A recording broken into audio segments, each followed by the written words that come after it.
Hello, and welcome to Historical Humans Reads, where we take primary sources and bring them to your screen. I'm Colum Coleman, and today we are reading from Xunzi, a work of Chinese philosophy by Xun Kuang, as translated into English by Eric L. Hutton. Xun Kuang is considered the third great Confucian philosopher of history after his predecessors Confucius and Mencius.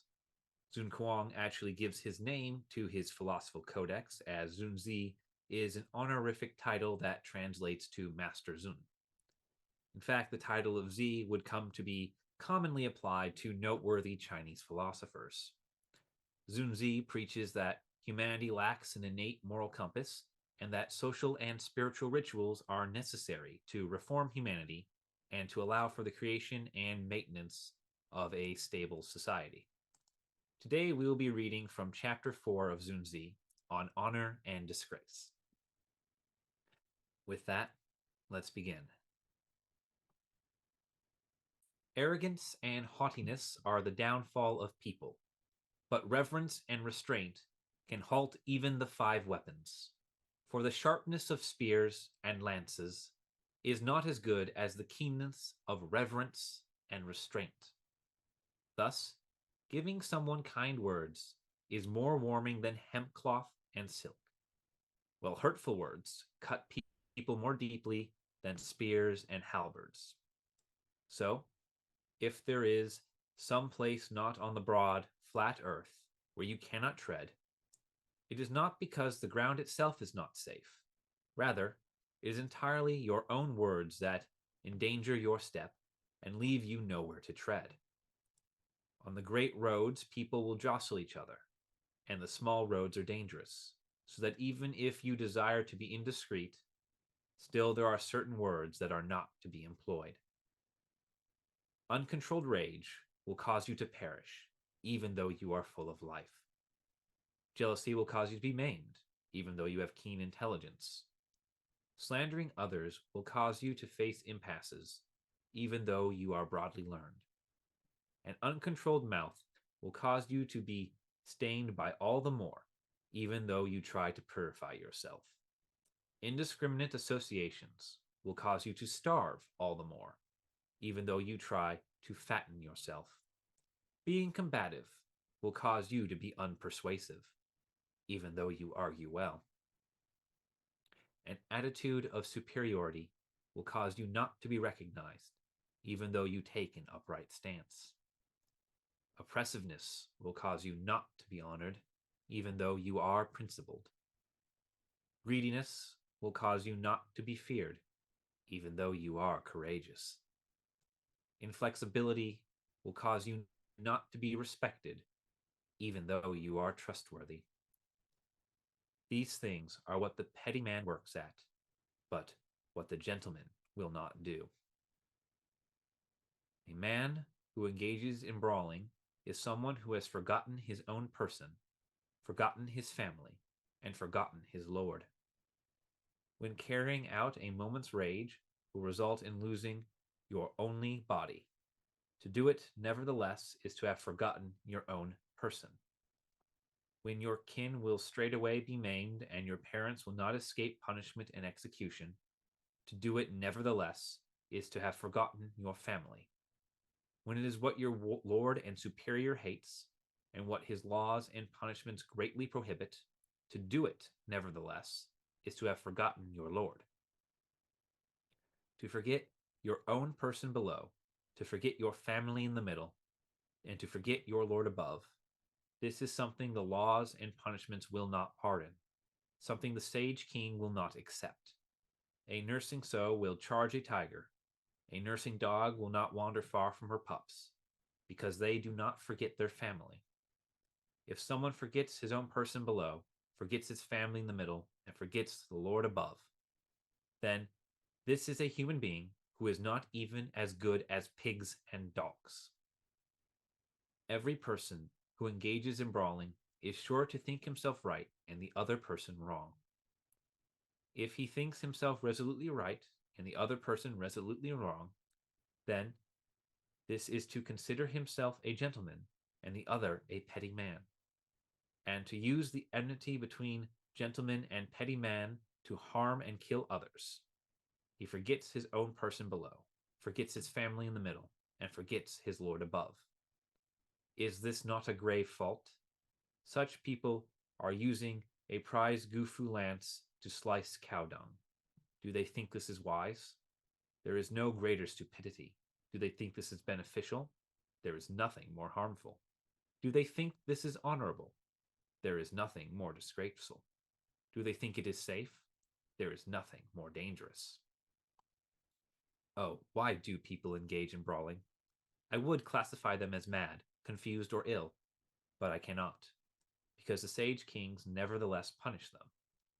I would classify them as birds, rodents, or beasts, but I cannot, because their form is nevertheless human, and their likes and dislikes are mostly the same to those of humans.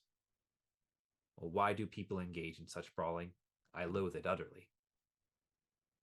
There is the courage of dogs and pigs, the courage of merchants and robbers, the courage of petty men, and the courage of well-bred men and of gentlemen.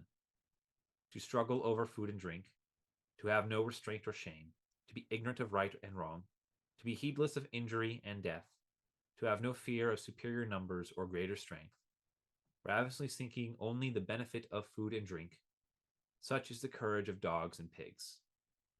To strive for benefit in all affairs, to struggle over goods and wealth, to have no deference or yielding, to act from brazen daring, to commit brutality from ferocious greed, ravenously seeking only benefit, such is the courage of merchants and robbers. To commit violence from disdain of death, such is the courage of petty men. Wherever he lies, not to be swayed by power, nor to focus on benefit, not even changing his glance when offered the whole state in bribery, to uphold ye unswervingly, while yet taking death seriously. Such is the courage of well-bred men and gentlemen. The chow quao is a fish that floats on the water's surface, near to the sun.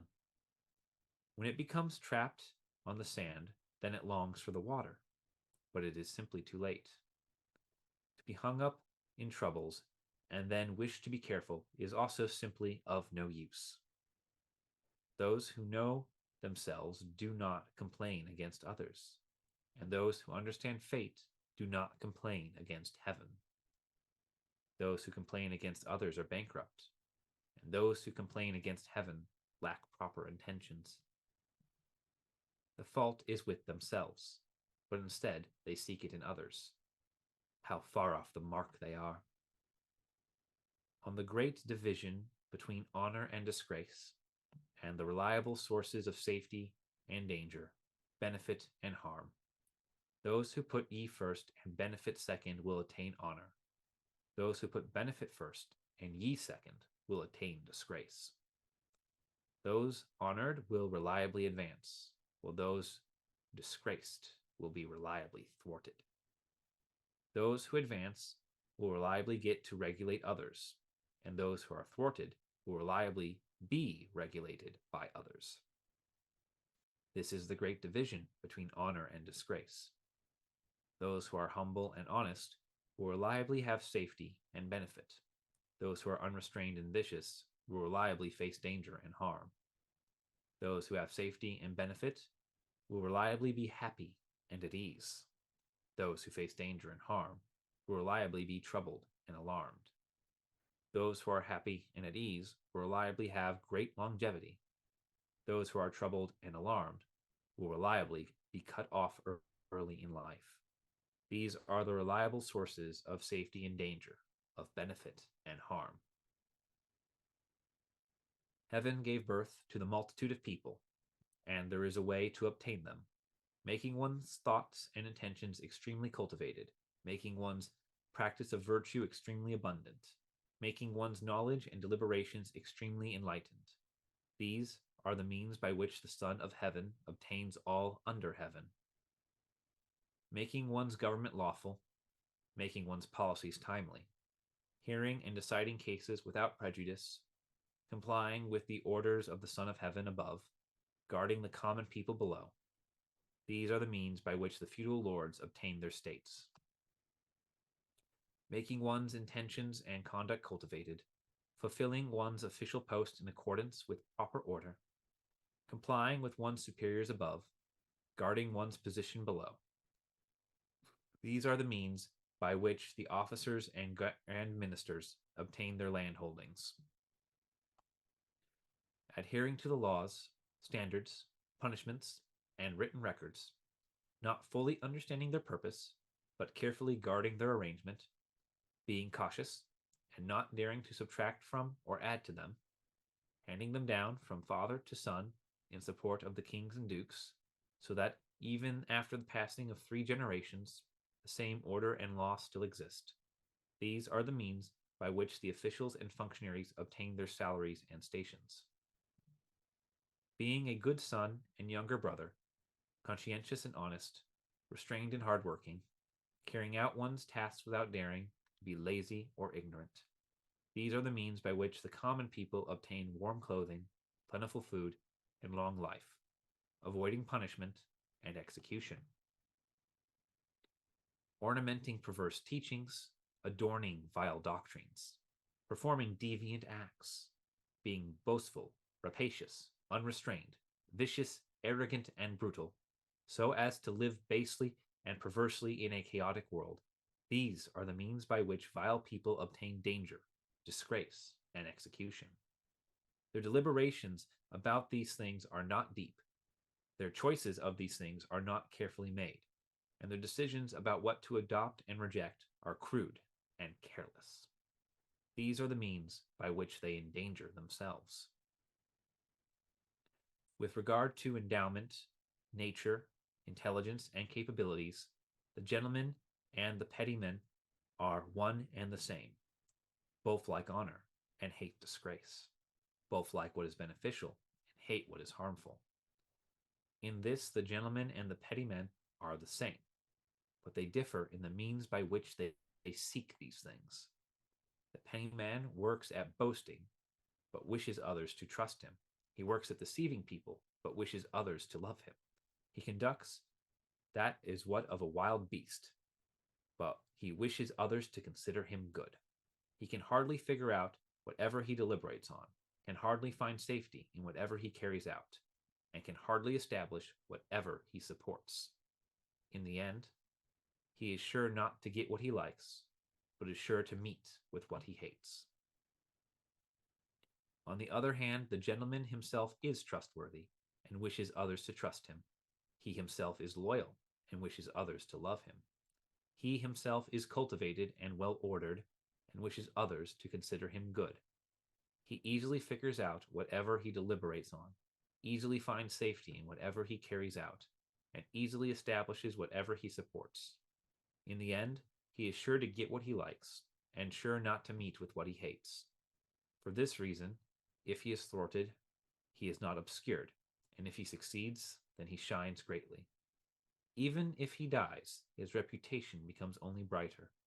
The petty men all stretch their necks and stand on their toes to look at him, saying, in his endowment, nature, intelligence, and capabilities, he originally had what it takes to be worthy. They do not know that there is no difference between themselves and him. It is only that the gentleman refines these things to a fitting end, and the petty man refines these things to a wrong end.